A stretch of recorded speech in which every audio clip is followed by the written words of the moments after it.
Assalamualaikum warahmatullahi wabarakatuh. Sahabatku semua dimanapun berada, mudah-mudahan senantiasa dalam keadaan sehat dan mudah-mudahan selalu dilindungi oleh Allah Subhanahu wa Ta'ala. Sahabatku, manusia yang pandai bermuhasabah diri itu adalah dia yang selalu menjadikan dirinya sebagai objek untuk dinilai kesalahannya. Dengan maksud di sini adalah orang yang pandai bermuhasabah diri, dia selalu menyalahkan dirinya atas apapun kondisi atau masalah yang terjadi dalam hidupnya. Dia tidak menyalahkan orang lain atau melemparkan kesalahan kepada orang lain atas kondisinya saat itu. Mudah-mudahan kita menjadi manusia yang senantiasa pandai bermuhasabah diri, pandai mengevaluasi diri kita, pandai mengoreksi diri kita. Agar apa? Agar kita menjadi manusia ataupun pribadi yang lebih baik lagi. Jangan sampai kita terlalu sering mengoreksi orang lain, terlalu sering mengintrospeksi orang lain, tapi kita lupa untuk mengevaluasi diri kita, kita lupa untuk mengintrospeksi diri kita. Sahabatku, mulai sekarang stop koreksi orang lain, stop evaluasi orang lain, stop mengintrospeksi orang lain. Mulai saatnya buat diri kita mengoreksi kesalahan kita, mengevaluasi diri kita, dan memuhasabai diri kita. Mudah-mudahan video singkat ini bermanfaat untuk kita semua, dan selamat menjalankan aktivitas hari ini. Tetap semangat. Assalamualaikum warahmatullahi wabarakatuh.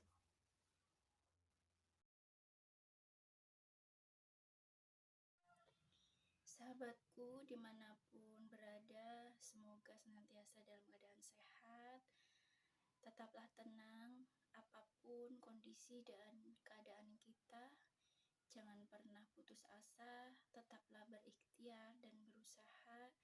Dan yang harus kita pastikan adalah jarak antara kita dengan Allah jangan sampai jauh. Perdekat lagi hubungan kita dengan Allah, percayalah bahwa pertolongan Allah pasti ada. Tetap semangat dan jangan pantang menyerah.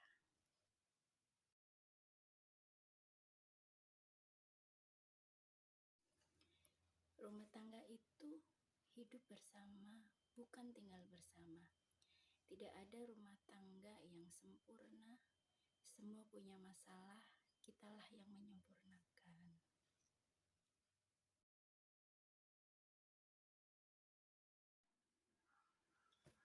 Tanpa pertolongan Allah, kita bukanlah orang yang kuat dalam menghadapi setiap persoalan yang datang menghampiri kita. Tanpa pertolongan Allah, kita nggak punya daya dan upaya. Tanpa pertolongan Allah, kita ini bukan siapa-siapa. Dan tanpa pertolongan Allah pula, kita nggak akan pernah jadi apa-apa. Sahabat muslim, dimanapun berada, ada 3 alasan kenapa kemudian kita membutuhkan pertolongan Allah. Yang pertama, karena kita ini adalah hamba yang lemah. Kita bukan hamba yang kuat. Bohong sekali ketika kita mengatakan, aku kuat kok menghadapi ini semua sendiri, aku bisa kok menyelesaikan persoalanku sendiri. Itu bohong. Tanpa pertolongan dari Allah, kita tidak mungkin bisa menyelesaikan persoalan yang kita jalani dalam kehidupan sehari-hari ini. Kemudian yang kedua, karena kita tidak akan pernah bisa lepas dari yang namanya masalah ataupun ujian. Selagi kita hidup, kita pasti punya masalah. Selagi kita hidup, kita pasti diuji sama Allah. Karena ciri orang hidup pasti punya masalah, ciri orang hidup pasti diuji oleh Allah. Dan yang harus kita ketahui di sini, ujian yang Allah hadirkan dalam hidup kita ada 2. Sebagaimana yang Allah jelaskan dalam surat Al-Anbiya ayat 35. A'udzubillahi minasyaitonirrajim. Bismillahirrahmanirrahim. Kullu nafsin dha'iqatul maut wa nabluukum bisyarri wal khairi fitnah wa ilaina turja'un. Shadaqallahul adzim. bahwasanya di sini Allah menjelaskan setiap makhluk yang bernyawa pasti akan mati, dan Allah menghadirkan ujian untuk manusia. Itu ada dua. Yang pertama, ujian yang Allah kirimkan berupa keburukan, dan ujian yang Allah kirimkan atau hadirkan dalam hidup kita berupa kebaikan. Dua ujian inilah yang silih berganti bergulir di kehidupan kita sebagai dinamika kehidupan, dinamika ujian yang kita jalani dalam kehidupan sehari-hari. Yang penting adalah ketika kita diuji oleh Allah, kita kembalikan lagi kepada Allah sebagaimana yang Allah jelaskan dalam ayat tersebut, bahwasanya semua akan kembali ke Allah. Maka kembalikan kepada Allah, karena Allah lah yang memberikan kita ujian, Allah yang memberikan kita masalah, maka Allah pula yang akan memberikan kita solusi dari setiap ujian ataupun masalah yang Allah hadirkan. Kuncinya kita harus mendekat kepada Allah, kita harus ingat kepada Allah, karena kalau kita ingat kepada Allah, maka Allah pun akan ingat kepada kita. Lalu yang ketiga, alasan kenapa kita butuh pertolongan Allah, karena kita ini manusia yang tidak pernah lepas dari yang namanya khilaf, kita tidak pernah lepas dari yang namanya berbuat dosa, kita tidak pernah lepas dari yang namanya kesalahan. Maka dari itu kita butuh pertolongan Allah.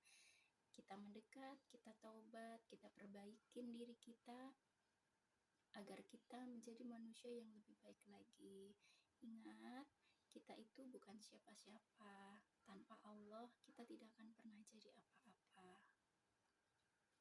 Jadi sahabat muslim, apapun ujian yang Allah hadirkan dalam hidup kita, mari kita ikhlas, kita ridho, karena ketika kita ridho, maka Allah pun akan ridho dengan kita. Faman radiya falahu ridho.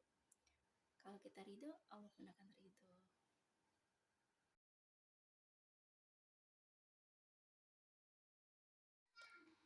Pada dasarnya, tidak ada rumah tangga yang baik-baik saja. Setiap rumah tangga punya masalah, dan setiap rumah tangga pasti diuji. Dan yang harus kita pahami di sini adalah ujian rumah tangga setiap orang itu tidaklah sama. Setiap orang punya ujiannya masing-masing, setiap orang punya masalah masing-masing.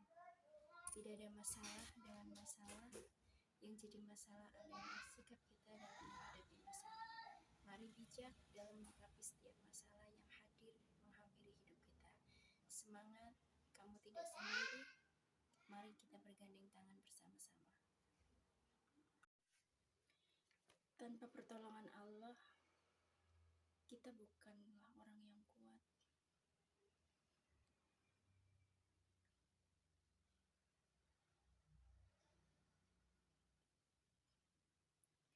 Tanpa pertolongan Allah, kita tidak punya daya dan upaya. Tanpa pertolongan Allah, kita bukanlah siapa-siapa. Dan tanpa pertolongan Allah, kita tidak akan pernah jadi apa-apa. Sahabat muslim, dimanapun berada, ada 3 alasan kenapa kita butuh pertolongan Allah. Yang pertama, karena kita adalah hamba yang lemah. Kita bukan hamba yang kuat, bohong kalau kita mengatakan, aku kuat kok menghadapi semua persoalan dan masalah yang aku hadapin. Aku bisa menyelesaikan semua persoalan yang aku hadapin. Karena tanpa bantuan dan pertolongan dari Allah, kita tidak akan bisa menyelesaikan semua persoalan hidup yang kita jalani. Lalu yang kedua, karena kita manusia tidak akan pernah lepas dari yang namanya masalah. Kita manusia tidak akan pernah lepas dari namanya ujian. Ujian datang silih berganti menghampiri hidup kita. Ujian merupakan dinamika dari perjalanan hidup kita yang setiap kali silih berganti, yang mana ujian yang kita jalani setiap harinya tidaklah sama. Ada 2 ujian yang Allah hadirkan dalam hidup kita, sebagaimana Allah jelaskan dalam surat Al-Anbiya ayat 35. A'udzubillahi minasyaitonirrajim. Bismillahirrahmanirrahim. Kullu nafsin dha'iqatul maut wa nabluukum bisyarri wal khairi fitnah wa ilaina turja'un. Shadaqallahul adzim. Dalam ayat tersebut Allah menegaskan bahwasanya setiap makhluk yang bernyawa pasti akan mati. Dan Allah menghadirkan dua ujian, yang mana Allah menghadirkan ujian kepada hambanya berupa keburukan dan kebaikan. Keburukan dan kebaikan inilah yang Allah hadirkan, jadikan ujian dalam hidup kita, silih berganti sebagai dinamika dalam perjalanan hidup kita. Maka dari itu, ketika kita mendapatkan ujian, maka solusinya adalah kembalikan lagi ke Allah, karena Allah yang memberikan ujian kepada kita, maka Allah pun yang akan memberikan solusi kepada kita. Kuncinya adalah mendekat